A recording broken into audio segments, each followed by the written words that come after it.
Rubbish is a subjective subject. One person's damaged carver is another person's upcycling project. In this case, not a difficult one.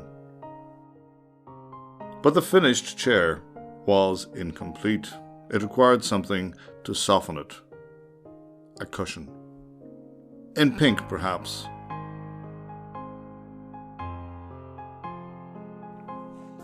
The first thing you need to make a cushion cover is a pattern, and that starts with a template.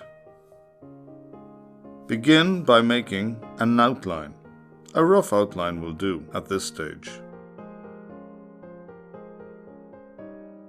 Once you've found the center of the template and folded it over, you can trim away any excess to leave you with a symmetrical template.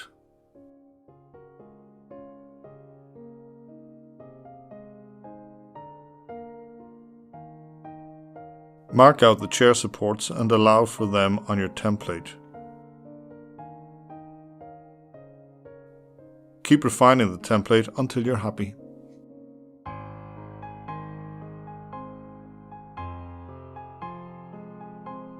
Masking tape is useful to mark where you want to sew on the cushion ties to the cover. Because we were upcycling a shirt for this project, we already had an opening for the pad, but we had to check it against the template for size. If we don't make allowance for the size of the pad, the final cushion will not stretch out to the front of the chair. Adding 2.5 centimeters to the leading edge of the pattern will give an extra 5 centimeters to the finished cover, because it adds 2.5 centimeters to the front and back covers. You don't add 2.5 centimeters all the way round, as this would give you far too big and loose a cushion cover. Once you're happy with your pattern, add your seam allowances and prepare to cut out your pattern. It's very important to make notches in the pattern, as these help us to line up the fabrics later.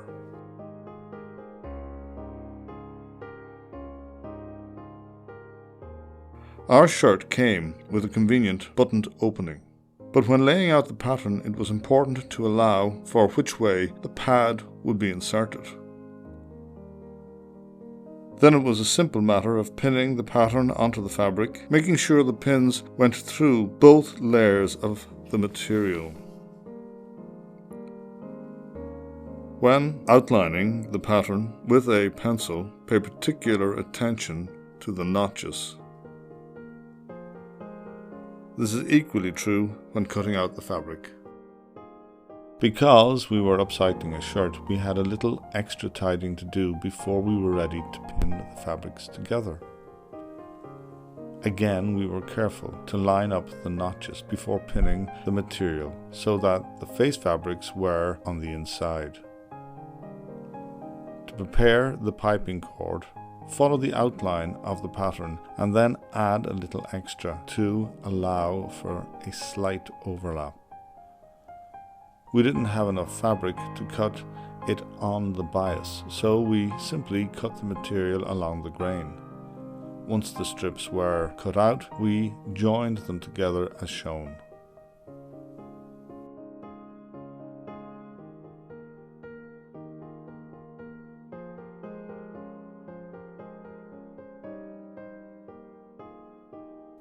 Both sleeves were used to make the cushion ties. Putting one sleeve on top of the other, we marked out the ties using a protractor. Once the lines were drawn, we could cut out the 4 ties together.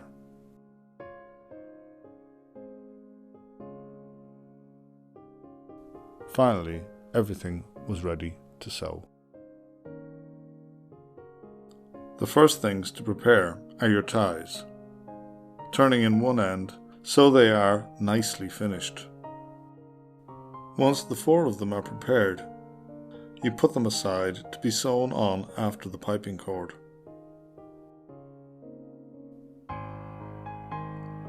Join the piping cord fabric strips together and cover the cord.